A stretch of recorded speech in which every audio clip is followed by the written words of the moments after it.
And away we go, ladies and gentlemen. I hope you're having an absolutely fantastic time. Of course, we're jumping into a little bit of a replay recast. I don't normally do a lot of live stuff, so if you're following on Twitch, really nice to have you on board. IVDgaming.tv for those of you on YouTube, check us out. And up in the top left-hand corner here on New Pompeii, ladies and gentlemen, representing IVD Gaming, it is Phog. And his opponent is on the other side of the map. I think this is a 3-player spawn location. I'm not sure. I've never actually seen this map before, so we'll see where it's going to go. His opponent down on the bottom right-hand side of the map, ladies and gentlemen, it is Amnesia. And I think Amnesia is actually a new hire with IVD Gaming, so kind of nice to get a replay such as this, see where it's going to go. It's going to be a lot of fun. Zerg versus Zerg. As, of course, we can see, Overlords are scouting on out. This is one of the other spawn locations. Likewise for here. I don't believe these ones are at all, because as you can see, they're pretty open. There's double accesses in here. It's a nice little base, little side bases, of course. Perimeter fence all the way around. Very kind of cool. Interesting map, to say the least. I'm just taking a look. Yeah, I think this perimeter fence is just to stop people from flying out into this outspace here. It keeps everything in and above ground, so to speak, so there's no real dead spot anywhere on the map. Very interesting, to say the least.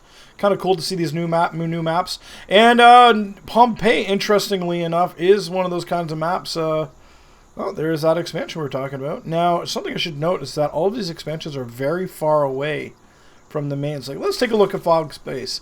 It is a nice big base, so there's a lot of building area if you're a Protoss or Terran. But, is there a back ramp? There is a back ramp here, but also a ramp heading on out. Now let's take a look at the natural.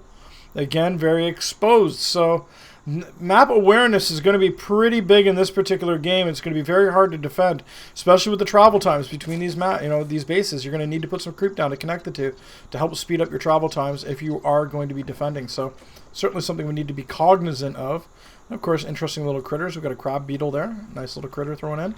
Gas being taken very quickly here, actually. So what did we have? It was hatch, then pool, or rather hatch, then gas, then... No, hatch, then pool, then gas. My apologies. And on the other side of the coin, substantially faster gas, actually. No hatch put down. It was pool and gas right away. Baneling nest also going down. So you can see Amnesia is definitely playing very defensively here. Wants to get some banelings present. But he can also play this very aggressively, too.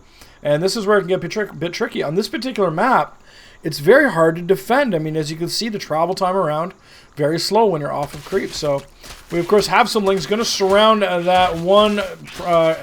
Rather, the one Zergling. One is going to escape, but I mean, honestly, it's not much of anything. And now this hatchery is in a rough shape indeed. Baneling nests have gone down here for both players. Phog does have his as well, so at the very least, this is going to be kind of fun to watch. Amnesia's speed is about to finish up fairly soon here. Queen is going to hatch. That's going to change things by quite a bit as the dynamic continues on. And lings, they don't hold up too well to the queen. They die pretty darn fast. Now, there's still a good number of queen lings here. They are going to kill the queen off, but she did get a good number of kills. We do take a look, as you can see, 11 units lost in total, and obviously that's a result of positioning, as Amnesia obviously was here first and is trickling in his units one by one. Banelings are going to get morphed in here from Phog, but likewise with Amnesia, as he's got a bunch over here on the right-hand side. Speedlings, though, are going to be a huge problem. Slowlings versus speedlings, never a good thing, especially against banelings. It's going to be very, very hard to engage. And you can see, actually, a bane-on-bane action. And actually worked out reasonably well for Phog. You know, he's been able to actually kind of successfully hold on to this. Now, there is more banelings coming in their way as well. And you can see the other Banes are trying to connect with the Zerglings. They're the real threat for the most part. Speedlings are a huge problem. And one of them does get a good connection. The other one is still alive and well and kicking. You can see Phog desperately trying this dance to try and catch some of these Banes. But there are 4 Banes heading for the mineral lines. And oh my gosh, they're all clustered up. They see the threat. They see them coming in. And they are running for their lives. And oh my goodness, so many Banes are going to go down so quickly here. There is a counterattack, though, as Slowlings are running around in Amnesia's base, trying to find a way to kill off these units. And you see the drones are in rough shape. But the Queen is doing a very diligent job of cleaning up business. There's still, again, this engagement over here as there are some Slowlings just here to defend. There are some Banes getting morphed in over on the left-hand side here. Just a little bit off the beaten path. But again, another wealth of Lings as well. Some Banelings heading into the lines. Are they able to get a good connection on the workers? Yes, they do. Two of them get a good connection. There is literally only 4 workers left for Amnesia, whereas Phog is substantially ahead. He's on 2 hatch. He has 10 workers right now. He's got Lings as well, so he's actually pretty good job defensively. But there are Banes heading on into his worker lines. Does he see it in time? No. 2 Banes get a good detonation there, killing off some of the workers. They are on the prowl, splits galore, and he opts to not even bother, actually. He goes for the Zerglings instead, so Phog with some great splits trying to keep those units alive. Lings are out on the map as well. Army supply is pretty close, 8-5 in the favor of Phog. Phog also has a good couple of extra workers here as well, and he's got 8-4 workers, so... You know, he's ahead everywhere, I guess you could say. This is funny, considering we were in single digits. And nice Baneling hit as well. Catching a couple of Lings, not so bad. And funnily enough, Amnesia, with the Zergling speed, is actually not really capitalizing on that much. A little surprised by that, to be perfectly honest with you. More Banes are getting morphed on in here. And you can see workers are trying to keep business going, but Phog's going to have a hard time with them. Inject's going down as well. Again, workers over here. He has no bank of gas, so no more Banes are going to be coming in anytime soon. He's just trying to get back onto his feet. Although I would say Amnesia is pretty much doing the same thing. Because if we do take a look at his base, he just has 4 workers on minerals. So he's got to make miracles happen with what he's got. And just taking a look, this is pretty much it. He's got some other Lings. There they are. There's a couple over here. There is one here trying to get some damage done. There is no Queen here, so that's actually pretty good, but careful not to get surrounded. Indeed, he's going to back right on up. That is pretty good. Delayed mining time, certainly, by quite a bit. But that is because the Zerglings of Phog over here, and they're quite busy as well, unfortunately eating a Baneling, and that's not good at all. The other one is going to get mopped up here by these 2 Zerglings.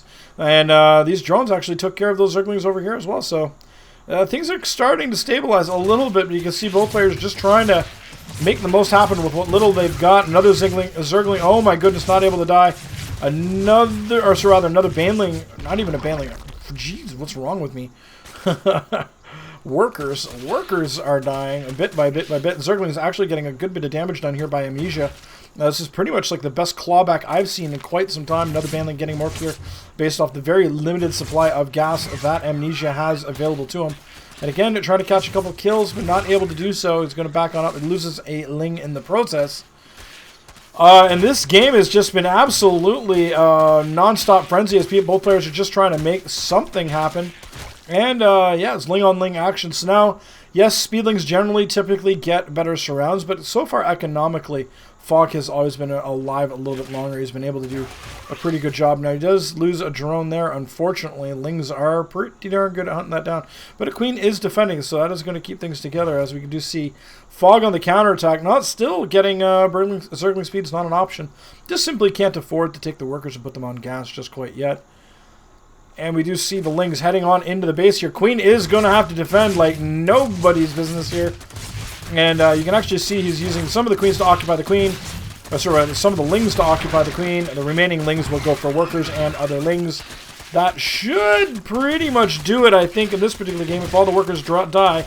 Yeah, indeed. That will do it, ladies and gentlemen. A little bit of bad manner language at the end. Thank you for joining us. Check us out, ibdgaming.com, and also check out our sponsors, MSI, CM Storm, and Natfork Technic.